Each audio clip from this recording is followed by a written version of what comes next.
Tingnan mo ng mabuti ang larawang ito. Pinutol ng mga sundalong Ruso ang abandonadong linya ng gas malapit sa Kupiansk, Ukraine. Pinapalabas nila ang gas, pumapasok sa mga lagusan gamit ang espesyal na kariton at nagsisimulang gumalaw sa ilalim ng lupa patungo sa mga linya ng Ukranyano. Ang layunin ay simple, makapasok sa puso ng lungsod nang hindi natutuklasan.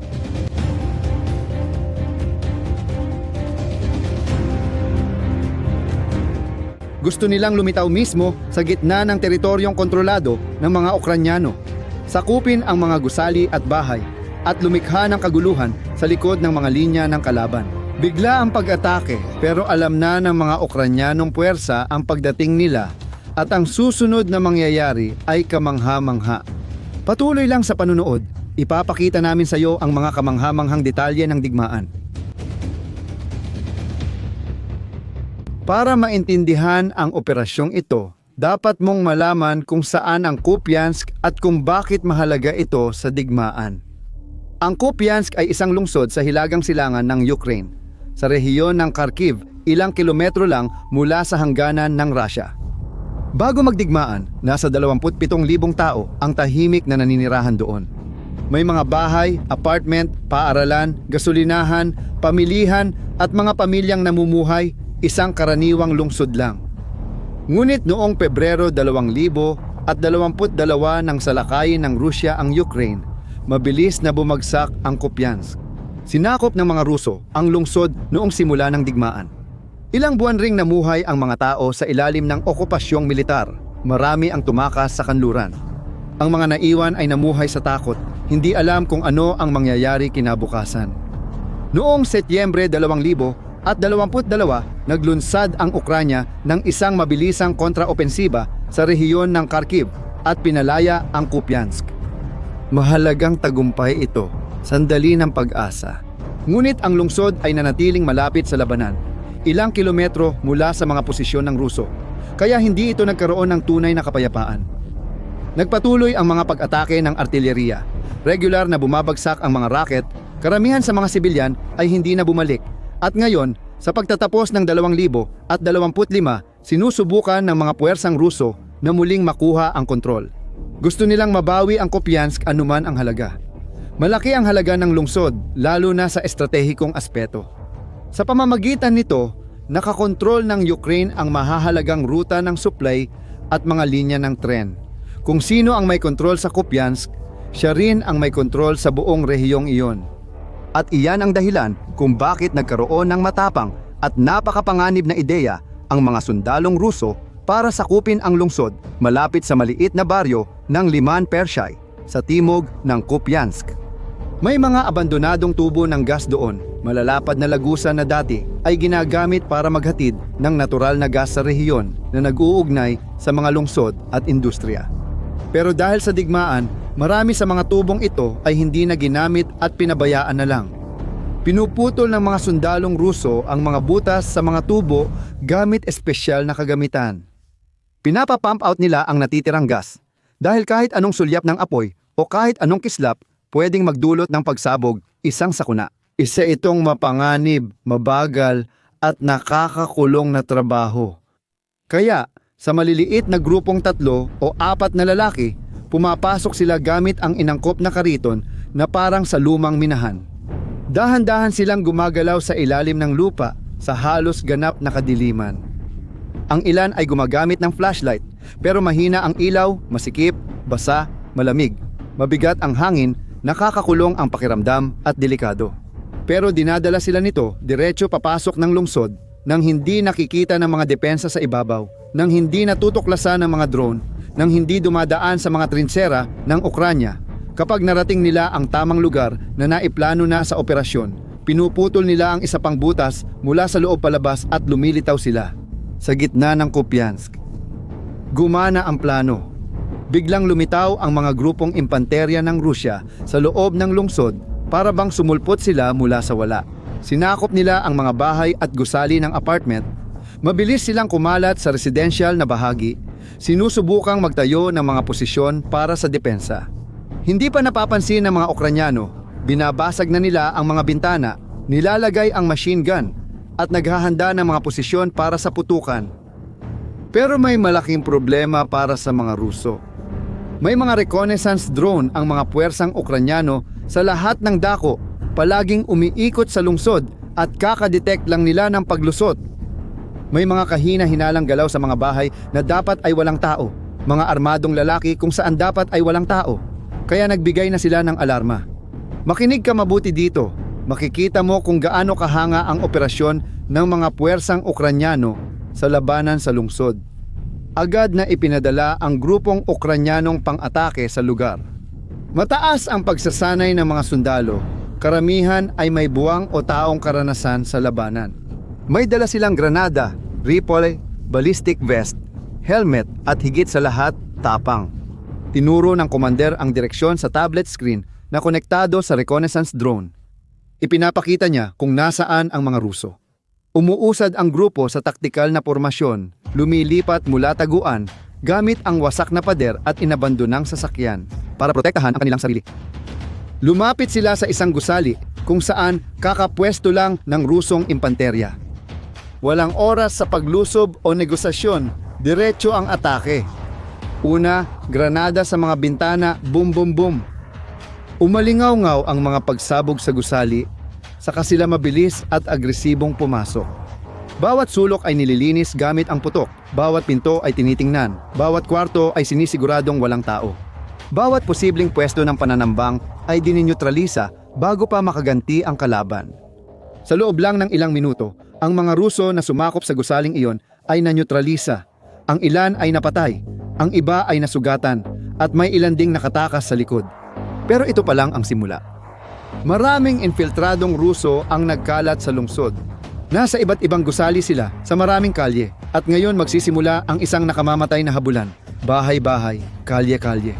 Isa itong nakakapagod at delikadong trabaho kung saan bawat pintuan ay maaaring may nakatagong nakamamatay na bitag. Hindi nag-iisa ang mga puwersang Ukranyano sa pakikipaglaban, mayroon silang mga Amerikanong armored vehicles, ang mga Humvee at Bradley na ipinadala bilang bahagi ng tulong militar ng Estados Unidos. Malaki ang epekto ng mga sasakyang ito. Sa labanan sa lungsod, isang Humvee na may sakay na mga sundalong Ukranyano ang sumusulong sa bahagi ng tirahan. Dinurog ng mga gulong ang guho ng wasak na bahay. Biglang may mga putok mula sa itaas. Ang mga Rusong nasa 5 palapag na gusali ay nagpaputok sa bintana at balkonahe. Ilang beses tinamaan ang Humvee. Isa sa mga bala ay tumagos sa radiator. Nagsimulang lumabas ang usok mula sa makina at huminto ang sasakyan. Alam ng mga sundalo ang malaking panganib nila.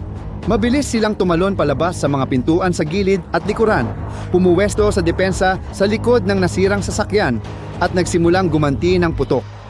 May lumitaw na maliit na Russian first-person view drone sa langit na kinokontrol ng mga operator. Mula sa ilang kilometro, may granadang nakakabit sa ilalim ang drone. Ginabayan ito ng operator papunta sa Humvee at inihulog ang granada na sumabog sa tabi ng sasakyan. Malakas ang pagsabog at ang mga shrapnel ay lumipad sa lahat ng direksyon. Tuluyang nawala ang Humvee. Nagliliyab na ngayon, naipit at napaligiran ng mga kalaban mula sa iba't ibang direksyon ang mga sundalong Ukranyano. May mga putok ng baril mula sa gusali, bahay at iba't ibang panig. Sa radyo, humihingi sila ng backup. Kritikal na ang sitwasyon. At pagkatapos, mula sa kalsada, mabilis na dumating ang isang Bradley. Ang Bradley ay isang sasakyang pandigma ng infantry ng Amerika. Mas makapangyarihan ito kaysa sa isang Humvee. Mayroon itong makapal na baluti na kayang tumagal sa mga bala ng machine gun at kahit ilang uri ng pampasabog. Mayroon itong 25mm na automatikong kanyon na nagpapaputok ng mga pampasabog na bala na kayang sumira ng mga pader at sasakyan. Isa itong sasakyan. At kaya nitong magsakay ng hanggang 6 na sundalo ng ligtas sa likurang bahagi. Ang sasakyang ito ay dinisenyo talaga para sa mga ganitong sitwasyon, ang magsagip ng mga tropa sa ilalim ng matinding putukan. Mabilis itong sumusugod sa mga wasak na kalsada ng Kupiansk at ang layunin ay simple, makarating sa mga napalibutang sundalo at mailigtas sila bago pa mahuli ang lahat. Handa na ang mga Ruso, alam nilang susubukan ng mga Ukranyano na magsagip sa katabing gusali. Mayroong anti-tank guided missile na anti-tank missile ang mga sundalong Ruso. Nakapwesto ito sa isang bintana sa ikatlong palapag. Isa itong makapangyarihang sandata na kayang sumira ng mga tangke. Walang laban ang Bradley kapag direktang tinamaan. Tinututukan ng sundalong Ruso, hinihintay niya ang tamang pagkakataon. Ang Bradley ay 200, 150 at 100 metro ang layo. Pumutok siya. Ang misil ay lumabas na may liwanag ng apoy at usok. Lumipad ito ng diretso papunta sa Bradley, pero nagkamali ang taga-baril. Sa ilang metro lang, dumaan ang misil na may ugong at sumabog sa pader ng isang bahay sa likod ng sasakyan. Konti na lang talaga. Kung tumama iyon, patay na sana lahat ng nasa loob ng Bradley. Dumating ang Bradley kung saan napapaligiran ang mga sundalo. Binuksan ng taga-baril ng sasakyan ang apoy gamit ang 25mm kanyon. Boom, boom, boom, boom. Sumabog ang mga putok sa mga bintana ng mga gusali kung saan nagpapaputok ang mga Ruso. Winawasak ang mga posisyon ng kalaban. Isa-isa, gumuguho ang mga pader. Nababasag ang mga salamin. Tumigil sa pagpapaputok ang mga Ruso at umatras papasok sa mga gusali. Ito na ang pagkakataon ng mga sundalong Ukranyano. Tumakbo sila at sumakay sa Bradley sa pamamagitan ng likurang rampa. Matagumpay na nailikas ng sasakyan, mabilis na umatras habang patuloy na nagpapaputok para matakpan ang pag-atras. Ngunit malayo pa sa pagtatapos ang labanan. Narito na ang pinakakahangahangang bahagi ng operasyong ito. Natukoy ng mga puwersang Ukranyano na may malaking grupo ng mga sundalong Ruso na nagtatago sa loob ng isang 5 palapag na gusali sa gitna ng sektor. Ginawang base ng operasyon ng mga sumisingit ang gusaling ito. Mula roon, kinokoordina nila ang iba pang mga grupo. Dali, inaatake nila ang mga Ukrainian na dumadaan. Matibay ang posisyon. Kapag hinarap ng harapan, tiyak na masaker at maraming sundalong Ukrainian ang mamamatay kung kukunin iyon. Kaya nagpasya silang gibain na lang ang gusali. Isang pangalawang Humvee ang lumalapit sa lugar, pero hindi ito nagdadala ng mga sundalong pandambang. Nagdadala ito ng mga pampasabog, mga espesyalista sa demolisyon, mga lalaking sinanay para sa ganitong klase ng trabaho ang bumaba mula sa sasakyan na may mabibigat na backpack. Tumakbo sila papunta sa gusali. Napakadelikado ng sitwasyon, lantad sila, pero kailangan nilang magmadali. Pumasok sila sa basement, bumaba sa madilim na hagdanan at nagsimulang magtrabaho.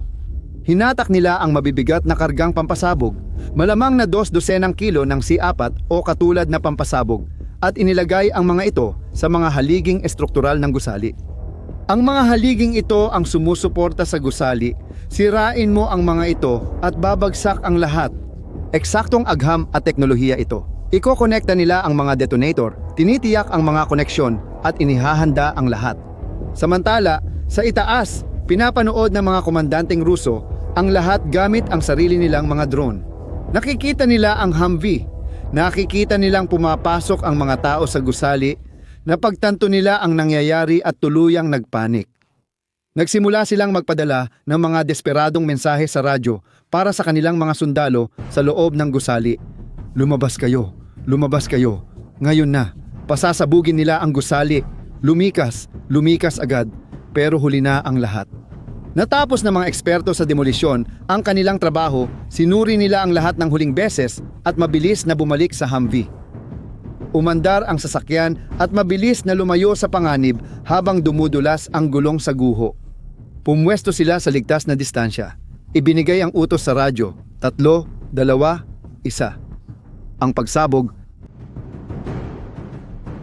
Ang pagsabog ay napakalakas. Ang tunog ay umalingaw-ngaw sa buong lungsod. Halos sabay-sabay na sumabog ang mga karga. Winasak ang mga haligi ng suporta. Nagsimulang gumuho ang gusali, una ang gitnang bahagi, pagkatapos ang mga gilid. Tonelada-toneladang konkretong semento, metal, salamin, lahat ay bumagsak sa isang napakalaking ulap ng alikabok at mga guho.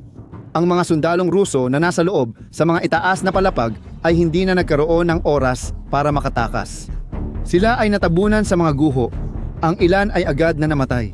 Ang iba naman ay naipit. Sa mga sumunod na oras, patuloy na nililibot ng mga grupong pandigma ng Ukranya ang lungsod sa sistematikong paraan. Natatagpuan nila ang mga sundalong Ruso na sinusubukang tumakas pabalik sa mga lagusan. Ang ilan ay nahuhuli at ginagawang bihag.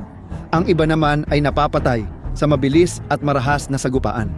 Nakakakita rin ang mga Ukranyano ng mga iniwang armas, bala at radyo. Isang truck ng Ruso na may dalang kagamitang militar ay tinangkang ilabas sa lungsod sa pangunahing kalsada. Malamang na may dala itong mga supply, bala o baka pati mga sugatang sundalo. Na-detect ito ng mga Ukranyano at hinarang gamit ang mga rocket-propelled grenade launcher. Nagpaputok sila. Ang truck ay tinamaan ng maraming beses. Agad itong nagliyab at mas malala pa, ang mga bala sa loob nito ay nagsimulang sumabog. Mga sekundaryang pagsabog ang sumira sa sasakyan. Napansin ng komandanteng Ukranyano ang panganib at iniutos niya sa grupo na umatras agad nang magsimulang sumabog ang mga bala. Walang siguradong nakakaalam sa mangyayari. Pwedeng may granada, rocket o iba pa. Sa pagtatapos ng araw, ang paglusot ng mga Ruso ay ganap na na-neutralize. Ang mga natirang buhay na Ruso ay tumatakas o nahuhuli. Ang mga lagusan ng gas ay natuklasan at tinakpan gamit ang mga pampasabog para hindi na ito magamit muli. Ang Kupiansk ay nananatiling nasa ilalim ng kontrol ng Ukraine. Ang lungsod ay wasak. Puno ng mga hukay at mga gusaling gumuho, pero nananatili pa ring Ukrainian. Isa lang ito sa mga araw ng brutal na digmaan para sa Kupiansk na halos 4 na taon nang tumatagal. Oo, nagpapatuloy ito araw-araw gamit ang artilleriya, mga drone at maliliit na pag-atake at walang nakakaalam kung kailan ito matatapos. Gusto kong malaman ang opinyon mo. Ano sa tingin mo ang pinakamapanganib na desisyon sa operasyong ito? Isulat ang sagot sa komento. Kung nagustuhan mo ang nilalamang ito, ibahagi mo ito sa iyong mga kaibigan at mag-subscribe ka sa channel para hindi mo mamiss ang mga susunod na video. Hanggang sa muli.